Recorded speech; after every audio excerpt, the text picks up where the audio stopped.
Cris QL peligro comienza cuando dices a un narcisista. Pero la verdadera guerra empieza en el momento en que dejas de reaccionar. En el segundo en que retiras de energía. Algo dentro de ello se quiebra. Y lo que emerge no es ira, es pánico a nivel de supervivencia. Este es el instante en que su máscara se rompe, su sombra toma el control. Y la persona que crees conocer desaparece. En este video, vamos a profundizar en el colapso psicológico de un narcisista en el momento en que su control sobre ti se rompe. Esto no es una historia de ruptura. Es una desconexión del poder psíquico que sensibiliza les alimentes. Durante meses o ecos, dependieron de tus reacciones, tus miedos y tu impaciencia para estabilizar su frágil identidad. Pero el día en que dejas de explicar, de defender y de cargar con su peso emocional, todo dentro de ello se desestabiliza. Su confusión se convierte en pánico. Su pánico muta en manipulación. Y cuando nada funciona, la sombra dentro de ellos desata rabia, silencio y guerra psicológica. Hoy revelamos las etapas de su colapso, desde el instante en que su poder se quiebra, hasta las tácticas desesperadas que usan cuando se dan cuenta de que ya no pueden controlar tu mente. Cuando el poder de un narcisista comienza a colapsar, la primera ruptura es invisible pero inconfundible, ocurre en el momento en que dejas de reaccionar, dejas de alimentar su ego y recuperas tu energía emocional. Durante tanto tiempo fuiste la fuerza estabilizadora en su caos interno. La batería emocional que sostenía su frágil identidad. Cuando dejas de vigilar sus estados de ánimo, dejas de ajustar para evitar su ira, dejas de validar sus inseguridades. Ellos lo sienten de inmediato. La retirada de tu energía psíquica los golpea como un cortocircuito. Su equilibrio interno se derrumba por dependían de ti para regular su sentido del yo. Por eso de silencio, la sueña más fuerte que cualquier discusión. No son las palabras que dejas de dar lo que los perturbes la repentina ausencia de control. El poder que creen tener sobre ti se evapora. Y lo sienten como una pérdida física. No pueden comprender tu independencia porque solo te han conocido dentro del rol que ellos mismos creen. Esta ruptura del contrato psicológico marca el inicio de su desmoronamiento. Y todavía no ha ocurrido nada explosivo. Una tormenta se está formando silenciosamente dentro de ellos. La primera reacción emocional que surge dentro de ellos es la confusión. Están acostumbrados a leer como una máquina que ellos mismos programaron, esperando reacciones predecibles en su tono, sus suspiros, sus preguntas. Cuando dejas de reaccionar como solías hacerlo, experimentan un momento de parálisis cognitiva, te ponen a prueba rápidamente, usando las mismas señales que antes funcionaban, sarcasmo, un tono afilado, una pregunta cargada de culpa, pero ahora el cableado ya no responde. Esta confusión es un ataque directo al mapa interno que construyeron de SIC, dependiendo de tu predictabilidad porque el control requiere consistencia.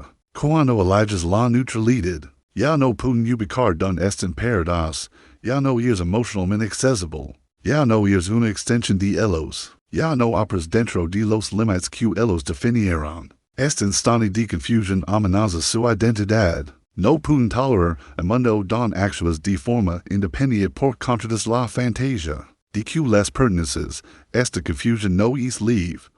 Desestabiliza la ilusión de superioridad que construyeron. Y una vez que esa ilusión se agrieta, liga el pánico. A medida que tu desapego emocional continúa, su confusión muta rápidamente en una forma primitiva de pánico. Es pánico no es la ansiedad de una persona normal, es una alarma biológica regada. En un sentido de identidad fracturado, toda su identidad depende de la validación externa porque nunca desarrollaron una interna. Cuando te vuelves impredecible, activas su trauma infantil más profundo, el abandono. Su cuerpo reacciona como si enfrentara la extinción, su pulso se acelera, sus pensamientos se dispersan, y su desesperación se intensifica. No pueden tolerar la imprevisibilidad porque la imprevisibilidad significa que ya no pueden controlar tu mundo interno. Es pánico los impulsa interrogar. Exigir explicaciones o insistir en que algo te pasa. Proyecto en peligro sobre de calma porque, en su lógica distorsionada, si no los estés alimentando, entonces debes estar preparando para hallarlos. La verdad es más simple, simplemente estés regresando a tu propio centro, pero para ellos. Tu autonomía emocional se siente como un acto de guerra. No soportan la idea de que ahora tengas pensamientos, sentimientos y intentions que ya no pueden exceder. Este es el momento en que pasan del pánico a la estrategia. Cuando el pánico no logra traer de vuelta, el narcisista pasa a la manipulación, la etapa más calculada del colapso. Suavizan su voz, ofrecen calidez, hablan con ternura o reflejan tus sueños de vuelta a ti. Se convierten en la persona que dices que fueron. Esto no es una transformación, es una táctica. Saben que el sistema emocional recuerda los momentos altos que alguna vez te dieron. Así que los ofrecen de nuevo para enganchar tu sistema nervioso.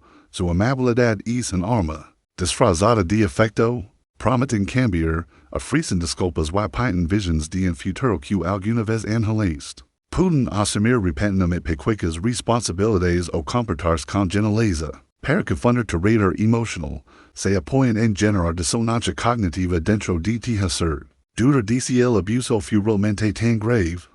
Necesitan que de claridad, porque la duda crea la apertura que necesitan para recuperar el control.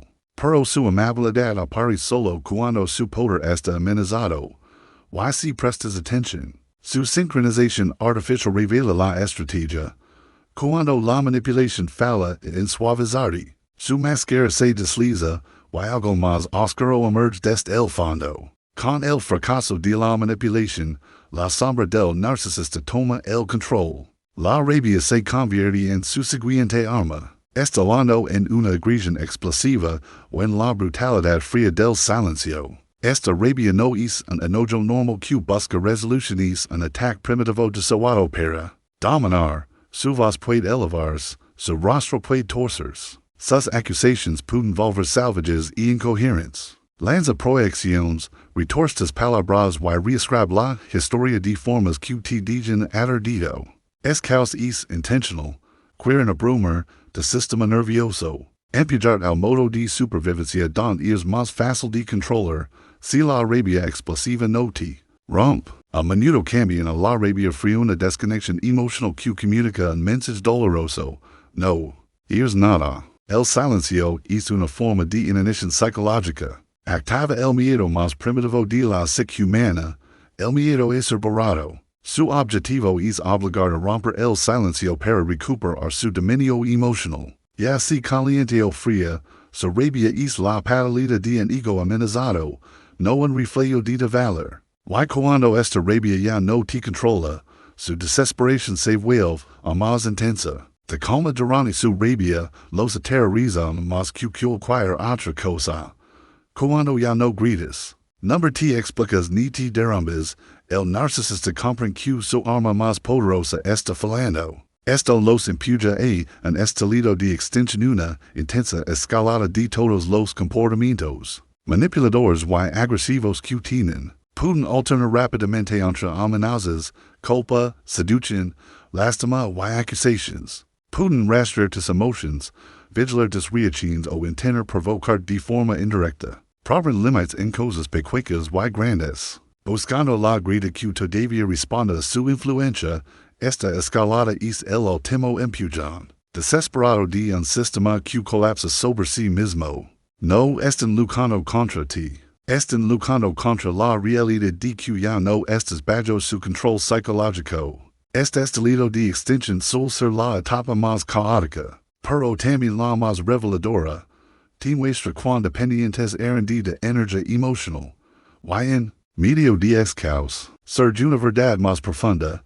Están perdiendo el acceso al mundo interno que alguna vez dominaron. Cuando el estilo de extensión falla, el narcisista enfrenta la única realidad que no puede tolerar. Ya no estás disponible psicológicamente. No pueden encantar, no pueden asustar, no pueden desestabilizar. Esto los obliga a un colapso de identidad. Sientes reacciones, pierden su reflejo. Sin trabajo emocional, pierden su estabilidad. Sin de energía, pierden la illusión de control. Pueden tener actos finales de sabotage, campañas de difamación o hacerse pasar por víctimas. Con la esperanza de recuperar poder externamente ya que ya no pueden obtenerlo de ti. Su colapso no es repentino. Es el lento desmoronamiento de una persona que se sostiene gracias a tu obediencia. Comienzas a ver el vacío detrás de la máscara. La fragilidad detrás de la arrogancia. La desesperación detrás de la crueldad. Lo que parece poder super su dependencia. Lo que parece dominio super su miedo. Lo que parece amor super su control. Cuando te mantienes firme en esta etapa, algo profundo ocurre. El ciclo se rompe. Su colapso marca el comienzo de liberación, el final de su poder sobre la vida interior. Cuando finalmente te desprendes de un narcisista, no solo te alejas de una persona, te alejas de un campo de batalla psicológico al que nunca elegiste entrar. Lo que enfrentes no fue amor, lo que perdiste no fue seguridad. Lo que realmente te pertenece era de paz, de claridad la version de ti que había cuidado enamorada bajo su caos. Ahora, mientras te elevas, los viejos patrones que antes te controlaban ya no tienen poder. Su confusión, su pánico, su manipulación, su rabia, nada de eso puede tocar ahora, porque ya no obras desde el miedo, obras desde la verdad. Sanar no significa olvidar lo que pasó, significa recordar quién eras antes de la herida, quién estás convirtiendo después de ella. Es viaje no se trata de destruirlos a ellos, se trata de recuperar de ti. Se trata de aprender que el silencio es fuerza, el desapego es protección, los límites son amor. Así que si te encuentras en esta etapa ahora, recuerda esto, no te estás rompiendo, te estás liberando. Su colapso no es tu responsabilidad, tu sanación es tu victoria. Sigue adelante. No solo estás sobreviviendo, estás transformando.